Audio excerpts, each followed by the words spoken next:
Hello there, I'm Hitavi, and in this video I'm going to be looking at the new 1.20 snapshot that just came out yesterday. Now so far, just looking at these cherry grove biomes, they are really nice looking. If you're looking for these, they tend to spawn high up, sort of like kind of where meadows will be, or like snowy biomes and stuff like that, these like mountains. And another new feature that's been added is these sniffers. Now, the sniffer is a passive mob, and the point of this thing is that, as you can see right now, I just got a torch flower seed, because what they'll do is they'll dig in the ground, and they'll basically sniff out these seeds, and you can get them, and then you can plant them. And as you can see right here, this one's actually sniffing some seeds out right now, and there's another one. And when you do plant these seeds, what you'll actually end up getting is a torch flower. Now, right now, these actually don't have any uses, they're just decorative, basically. And as you can see right now, even though they are called torch flowers, during the night and in the dark they still don't produce any light. Honestly, I'm not a huge fan of this texture. I think it could use a bit of work, but so far I think the idea is pretty good.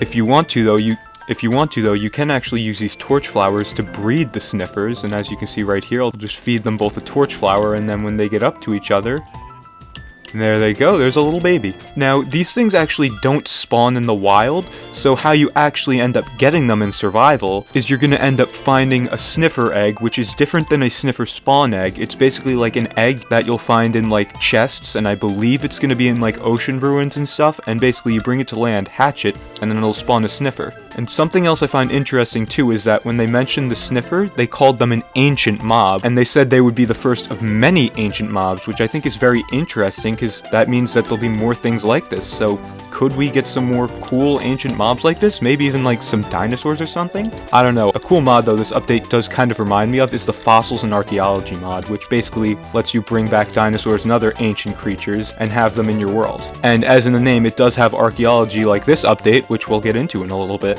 But just another thing about the sniffer is that they'll be able to get more seeds in the future. They mentioned more ancient plants, so I assume that means we'll get some more seeds like this, and hopefully they'll be a bit more exciting. And now for the archaeology part of the 1.20 archaeology update. As you can see in front of us, we have these 4 interesting looking pots, and what these are these new decorated pots that come in a couple of different varieties. Now, the way you're gonna make these is basically just arrange them in a pattern like this, but when you do it with certain patterns, it'll give you a different pot. Like for example, I used the bow pattern on this one, and it gave me these 4 different sides with bows on them. You can do the same with all 4 different patterns, but what you can actually do is mix and match them. So if I take away these 2, I can put a bow one here, and then I can put a human one here, and now I'll get one with different patterns on each side. So we have a bow here, a skull here, another skull here, and then a person here, so that's kind of cool. I do wish there was a bit more customization with this, maybe a few more patterns. These ones are a little bare bones, and hello.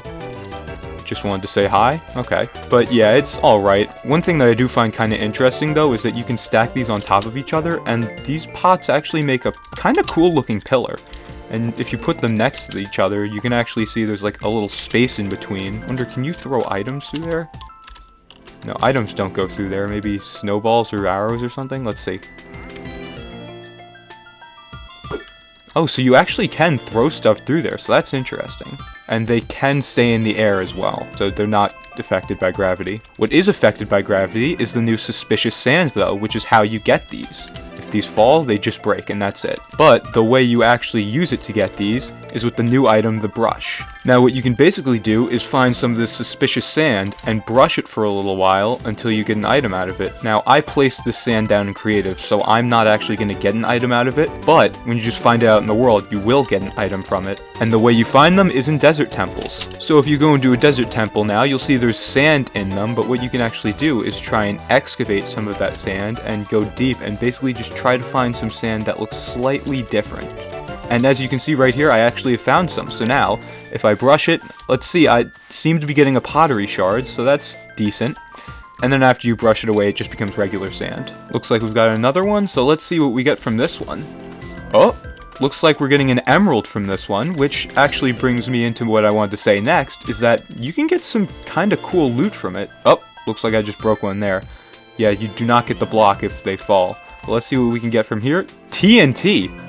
I was not aware that was in the loot table. However, one thing I know is in the loot table is diamonds. Now, we're not getting any from this one right here, but hopefully if I keep going, I will eventually find a diamond. Oh, and as you can see, you can find diamonds in here as well. Alright, and on top of desert temples, the other place you can actually find this suspicious sand is in desert wells, but I've actually been searching for quite a long time and I haven't been able to find any. I do believe they have a slightly different loot table, but it's not that different. All in all, I think this is a pretty cool update so far. One thing I will say is that I hope they make suspicious sand renewable and maybe modify the loot table, because I don't think they really want to make diamonds renewable, so maybe they could remove that from the loot table, and maybe make it easier to get. I don't know. It's a cool block that'd be also pretty cool to see get used in building and decorations. I have actually heard of ways to get it in survival, and I believe it was from Il Mango. Basically what you do is just put it in a water bubble column, and after 30 seconds it turns into an item. But that's pretty tedious, and makes it kind of difficult and annoying to get. I don't know, that's just my opinion though. What do you guys think? So far, I'm really happy with this update. I think it's really cool, and I'm really excited to see what they do with the rest of this ancient mob stuff, and I'm just really excited to see what they do. So that's it for this video. I hope that you guys enjoyed, and with all that out of the way, I hope that you have a good day.